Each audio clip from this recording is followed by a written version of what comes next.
what I do want to challenge you to do is think about what imaging means. So who here, show of hands, has ever taken a photograph? Okay, good. Who here has ever taken a blurry photograph that you wish you could go back and take over again? So what I want to introduce to you is this idea, this type of imaging we can do with a camera that looks like this. That you can go back and you can refocus that image after you've taken it. And it's if you record the four-dimensional data that truly represents what an image is, not the 2D projection that we're used to. So I want to open up with this photograph, a 2D photograph, by an artist that I've come to admire, Abelardo Morel. And the reason I like this photograph as an introduction is it puts forth in obvious terms the idea that if I'm looking at the light in this room and I'm going to sample this in the form of an image, I really need to think much more about all the light in this room and all the directions it's traveling. My taking my phone and taking one little snapshot is just a small little subset of all the information that's available to us when we do this. So what we call that light field imaging. So the idea of a light field is to represent light in this room, in any scene, as more than just this two-dimensional object, but more a four-dimensional representation where we're not just recording the position of light, we're also looking at the angle in which it propagates. So one of the first images I took with a camera that we built in my lab is shown here. My son's in the audience. These are his Lego Star Wars figures. And when you look at this, we are zoomed in, and you can see the stormtrooper. Those that are Star Wars fans probably recognize Darth Vader there. But in the background, you have trouble seeing what's there. Now, this was one snapshot. We didn't refocus the camera. On the computer, my students processed the information from this image. And now we're able to resort through all the information captured in that single snapshot and see that that was C-3PO in the back. So we can now adjust our focal plane. So we can virtually do this on a computer afterwards. That's the real strength to this. Now, this was a camera we built in our laboratory, but there's another company called Thurow. We have nothing to do with them, unfortunately. But this is that Thurow camera. It's a little bit more advanced. You can go out and buy this thing for a few $100s now. And now you can take an image like this, where maybe if you've been there, you recognize what that is in the back. But again, on your computer, you can refocus your image. So you can interactively do this. And I should have shown this here. You could create an image where everything is in focus. So you have three-dimensional information in the sense that you can refocus, but you also have this control over the depth of field of the image. Now, why do I, as an aerospace engineer, care about this technology besides it's cool? And like the previous talk said, we're here to play. Well, I found a way to play through my work.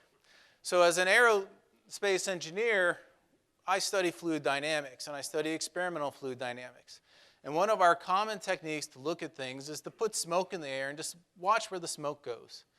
But we were always constrained, or not always, but for the most part constrained, the two-dimensional imaging of a very 3D flow field. So this is just an example of this. This is a very low-speed jet, just a round exit. The smoke's coming out the exhaust. It's one of the simplest flow fields you could imagine trying to create. And you get this very rich, complex pattern coming out of it with these vortices, these little tornadoes that come out in this image. But this is a 2D image. Now, when we look at that in 3D, the flow field becomes a lot more complex. So if you imagine you want to solve some applied problems with fluid dynamics and turbulence, we need 3D imaging technology. Now, the hidden story behind this image is it took me $500,000 of equipment to get this image. Now, Dr. Mason back there is thrilled with that because that is $500,000 of research expenditures that I had to buy that equipment, externally funded, of course. But from my point of view, that was not a long-term viable way to approach this sort of problem. I needed something simpler, something where we could take our equipment, take these tools, and go other places and try to do these measurements. And in fact, we took that $500,000 of equipment, we put it on a U-Haul truck, drove it to Texas, drove it to Florida. I had to have a PhD student that was dedicated to operating all that. It was a mess. The other way we do 3D measurements, this is similar, that other people are converging on, is on the left. There are 6 cameras looking inside that wind tunnel. There are a lot of applications you can't have a ton of cameras looking at things. If I have a gas turbine engine that's actually moving with compressor blades and turbine blades, I can't have 6 cameras looking inside that tight little space. There's a lot of other problems. So what we're trying to do is we're trying to replace that on the right.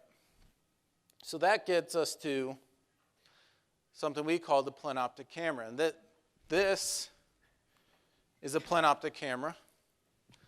This is a plenoptic camera we built in my lab. Has some special features with it. But both of those cameras are no different than any other camera that you would buy. The only difference is we open up the camera, and the one thing we add to it is this micro lens array. So it's just a piece of glass with these tiny little micro lenses on it. Each of them is about 70 microns in diameter. And we put them right in front of this image sensor. The 2D image sensor that's inside your cell phone, you could put a bunch of little micro lenses on there. I bet the iPhone 8 has something like this. We'll see. Seriously, I'm not kidding. So I just want to give you a brief, we're going to have to do a little physics here, but I want to show you how it works because it's so simple.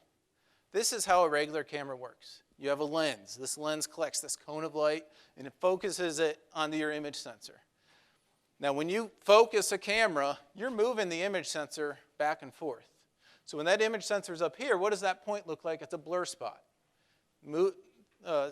Cinematographers use this all the time to focus on the face of someone, and then they refocus on the guy holding a knife right behind them. They get narrow depth of field. But that image sensor, that camera, it doesn't know what angle that light came in. It's just gobbling up all the light that came in. So we take that same idea, but we put these little micro lenses in front of the image sensor. So now what's happening is this micro lens is taking just a little portion of that light and focusing it on to my image. And so as we cycle through the different pixels behind each micro lens, each pixel is now a different angle. So we just, this one little element added in, added a whole bunch of information that we have to capture. This is what an image looks like. If you zoom in, you see all these little micro lens images. So it's not unlike a conventional thing. Now the secret sauce is all the image processing that goes on behind the scenes, and we can talk about that offline. So from back to this fluid dynamics problem. This is an example of a 3D flow field that was captured with this camera. So we see the experimental setup on the right. You just point the camera. In this case, this is just a little bump on a wall. Surprisingly, a little bump on a wall is a very hard thing to model, and you would need a supercomputer to solve that flow field. So it's not a simple problem to solve. But with our camera, we're able to see that the flow moving over this bump on the wall creates this large vortex, this large recirculation region that traps fluid, traps particles there behind it. This is actually motivated a little bit by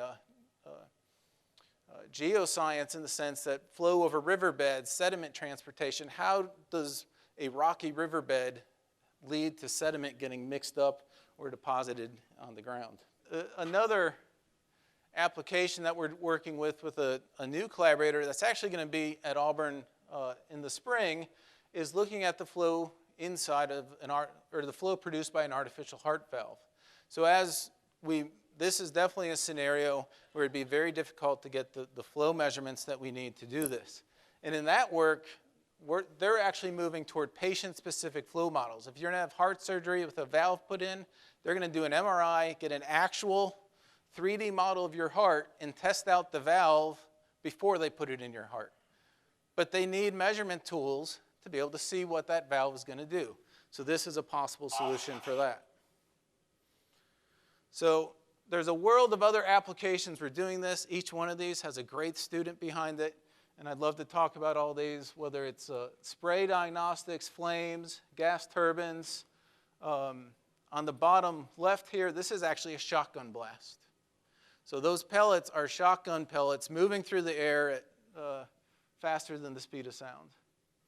And then lastly, I'll just end with the acknowledgments, which is my great group of students that do all the work, and I get to take the credit for it, as well as the different funding agencies, a lot of partners and collaborators that have been really supportive through this whole thing. So with that, I'm glad to be the last presentation of the afternoon. Enjoy the rest of your day.